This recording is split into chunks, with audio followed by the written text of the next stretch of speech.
Frontline Updates, where we delve deep into military strategies and updates from conflict zones.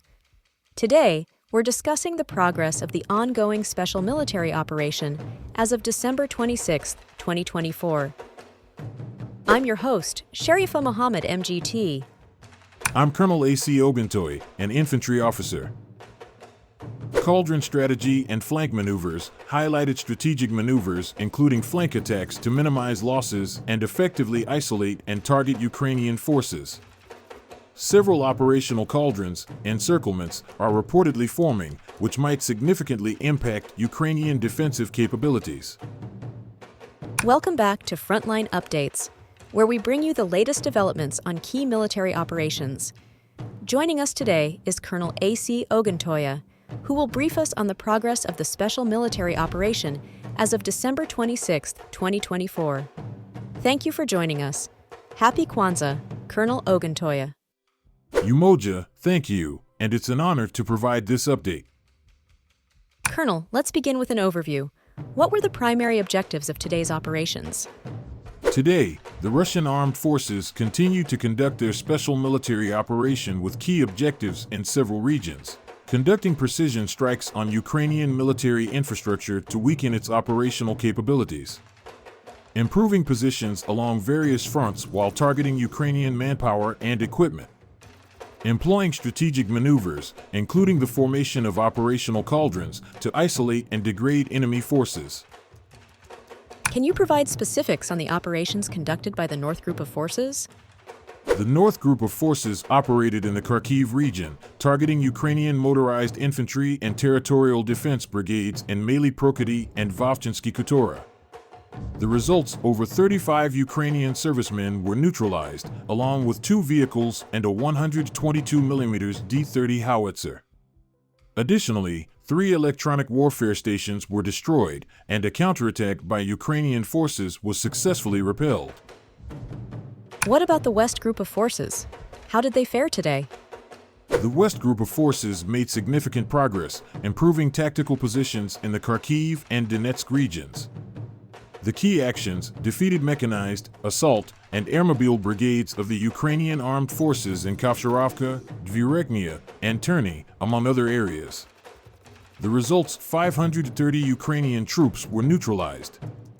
A wide range of enemy equipment was destroyed, including artillery such as the UK-made 105mm L-119 gun and US-made 155mm M114 and M119 howitzers. They repelled 5 counterattacks and eliminated critical electronic warfare stations. Let's shift to the Southern Group of Troops. What were their accomplishments today? The Southern Group of Troops liberated the settlement of Gigant in the Donetsk People's Republic. The key actions: they targeted Ukrainian mechanized and airmobile brigades, as well as territorial defense brigades in Seversk, Kurakovo, and Chasov Yar. The results: 230 Ukrainian servicemen were neutralized, and several artillery pieces, including US-made 105mm M119 guns, were destroyed. The Center Group of Forces appears to have been very active. Can you share their progress? The Center Group of Forces focused on improving positions and repelling enemy counterattacks across the Donetsk region. The key actions engaged 3 mechanized brigades, infantry brigades, and National Guard units across multiple settlements like Dmitrov, Novokrenka, and Krasnoarmeysk. The results: 490 Ukrainian troops were neutralized, and key assets, including 2 US-made HMMWV armored vehicles and a Canadian-made Senator armored vehicle, were destroyed. The East Group of Forces has also been mentioned in recent updates. What are the latest developments there? The East Group of Forces continued advancing deep into enemy defenses in the Donetsk and Zaporizhia regions. The key actions targeted Ukrainian mechanized and territorial defense brigades in areas like Vermivka and Zelenoy Pole. The results: 160 Ukrainian servicemen were neutralized, and artillery units, including the 152mm Acacia self-propelled artillery unit and US-made M119 howitzer, were destroyed, and 2 field ammunition depots were taken out. How about the DNEPR Group of Forces? What were their contributions? The Dnipro group of forces inflicted heavy losses on Ukrainian forces in the Kherson and Zaporizhia regions. The results: over 60 Ukrainian servicemen were neutralized, and key assets, including electronic warfare stations, were destroyed, along with vehicles and artillery pieces.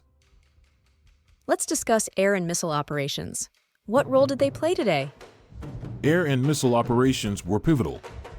Our forces struck military airfields, ammunition depots, and control points for UAVs, damaging enemy infrastructure across 143 areas.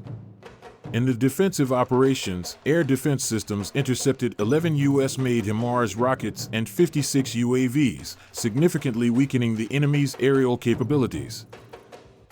You mentioned cauldrons earlier. Can you elaborate on their role in today's strategy? We are employing cauldron tactics to encircle and isolate Ukrainian forces in key areas. The key cauldrons identified: 1. Yampilovka/Terny 2. Podoly/Kovsharovka 3. Velikaya Novosayolka 4. Kurakovo and its surroundings. These tactics allow us to approach fortified positions through flank maneuvers, minimizing our losses while isolating enemy groups. Finally, what's the status in the Kursk region, and what's next? In the Kursk region, our forces achieved significant victories. The actions defeated mechanized, airborne, and marine brigades in multiple settlements such as Leonidovo and Kurilovka. The results: 230 Ukrainian troops were neutralized, and several vehicles and combat units, including a U.S.-made Bradley infantry fighting vehicle, were destroyed.